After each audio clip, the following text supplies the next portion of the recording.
Welcome to today's edition of Layoff and Employment News by Employment Boost.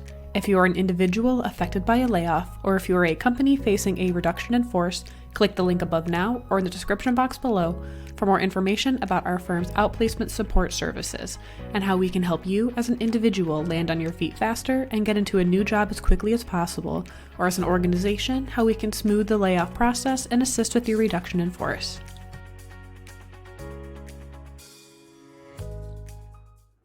Welcome to today's edition of Layoff and Employment News by Employment Boost. Today's date is Thursday, March 28th, 2024. Now on to today's headlines. Video game giant Nintendo of America has announced a restructuring of its internal testing department, which will result in the layoff of around 100 contractors and the conversion of some staff to full-time employees in other departments. Nintendo is facing a lull in testing as it has no major first-party games on the horizon, and the Switch 2 will not release until the end of 2024 at the earliest. Nintendo's statement said that in conjunction with the contracting agencies, they'll be providing severance packages and support during the impacted staff's transition out of the organization.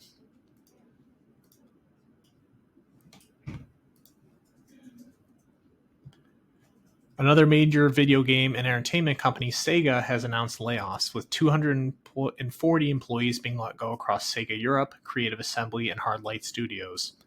Additionally, Sega has sold developer Relic Entertainment to a currently unknown investor.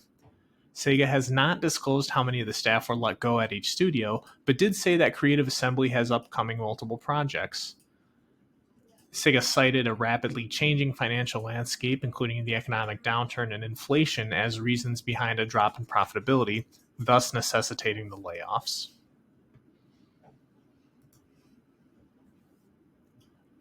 Finally, Midco Sports, a regional sports network based in Sioux Falls, South Dakota, has announced that it will be laying off staff.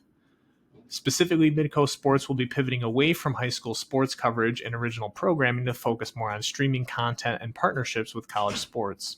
It's not clear just how many staff were let go, but the number seems to be in the dozens and includes quite a few on-air play-by-play announcers. Midco has said some of the laid-off employees will be kept on in a freelance contract capacity. Lastly, we are one of the leading global outplacement and career consultancies on the planet.